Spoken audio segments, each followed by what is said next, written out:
is up, Retromaniacs? My name is Mike. His name is EP. His name is Joe. We're not here to give you one. We're not here to give you two. We're here to give you 3 cards you need for your retro PC. I'm going to kick things off this week with a hockey card. An interesting hockey card. Unfortunately, I don't have one in my possession at the moment, although I'm sure somewhere in a box I have a bunch of these, which I really need to find. But we're going back to 1994-95 Pinnacle, and we're going to take the card of Sylvain Turgeon, number 288. Everybody loves Sylvain Turgeon, Hall of Famer, one of the all-time. Wait, no, that's not why people buy this card. No disrespect to Sylvain Turgeon, who did score 269 goals in his career. Nice. But this card has the picture of a very young Patrick Kane sitting on his dad's lap behind the boards in the background. Some people might call it his rookie card. I don't know. I'm not sure where I stand on that. Hey, it's pack pulled, right? It is pack pulled. But yeah, Patrick Kane, obviously one of the greats in the NHL, future Hall of Famer, no doubt. But this is now trying to give you comps on this is kind of fun because I've seen them so far in 2024. I've seen them sell for as low as like $10. I've seen them sell for as high as $50 raw. I'm going to go with probably 15 to 20, 25 is like a realistic range for these, but it's one of those just weird cards. I don't know if it is based on how many are listed for what price at the time, but the prices are all over.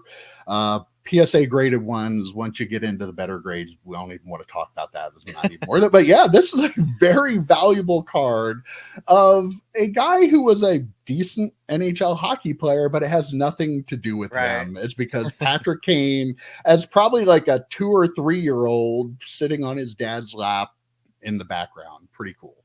I mean, what's the Menendez brothers card on the full way other side of the spectrum? I mean, yeah, that's a little different. Yeah, it's a little different, but it's kind of the same. You know, those audience crowds and things like that. I mean, that card is very valuable. I couldn't tell you. I'm sure you guys know. I couldn't tell you who the basketball player is in that card. Mark Jackson, 1990. Mark Jackson. Yeah, there you go. I mean, so the cards like that, obviously, there's a niche market for them, and I mean that's pretty cool. I mean, if there was a Tom Brady card of him at watching the 49ers in the Super Bowl as a kid, which he was at apparently, and there was a picture of him like with some random offensive lineman card, that card would be worth thousands of dollars. I mean, it'd be ridiculous. So it's those are always very cool. I love to look at like sports photo, like people reacting in the crowd as like a baseball bat is flying toward them or whatever, like to see everybody's reactions. And two weeks ago, place to take it, a baseball. No, but I'm talking about like not the actual action itself, but what's happening in the background. Like, and then a couple weeks ago, I had a card, a Kobe Bryant card, where I talked about having Tim Duncan in the background. So I love these kinds of cards where you're kind of like there's more to the card than just the subject of the photo. I love it. Yeah. All right. What do you have for us this week, EP? All right. Well, I've been getting ripped on for having too many Ken Griffey Jr. cards. So this week, I have a 2000 Finest features Alex Rodriguez card number 121. Actually, I'm just kidding. It's also a Ken Griffey Jr. Finest. I knew it was coming. So, these Finest, the Finest is known for doing these cards where they have 2 players on them. I've got a number of them. Some of them are insert sets. Some are subsets. This is a subset, but cool card. $4, like $4 to like $10, depending on shipping or whatever. Not a super expensive card, but a fun card that I really like. Do they have refractors of that? They do. Both side refractors, or like no. One side the only the Griffey side is the shiny Finest part. This is more the regular paper. They got that one right though, didn't they?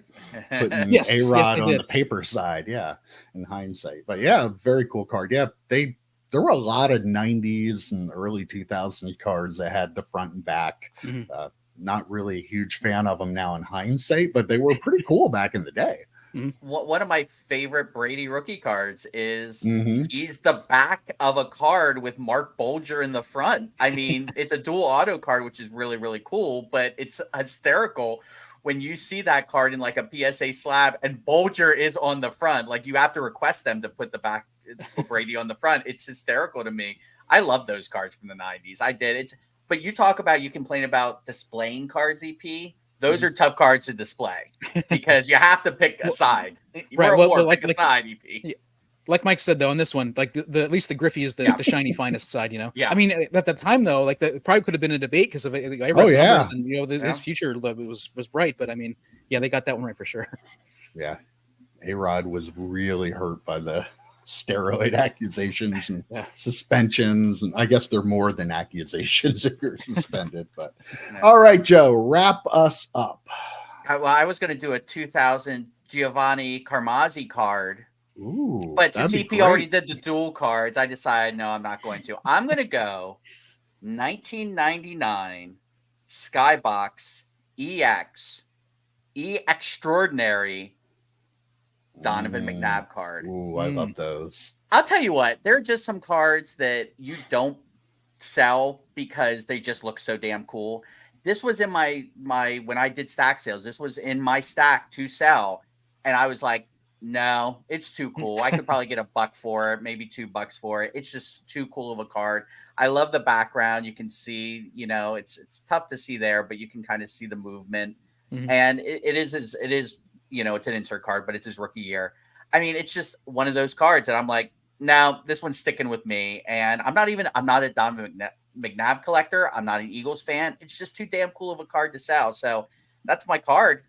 EX is such a great set too. Come on. Like, I don't know how I didn't get that card from you back in the day, actually. Right, that's a good point. Like that background though, like hold that up one more time. That background is like awesome looking, isn't it? Like, and it's even better blue in and the green. Yeah. That's not a parallel, right?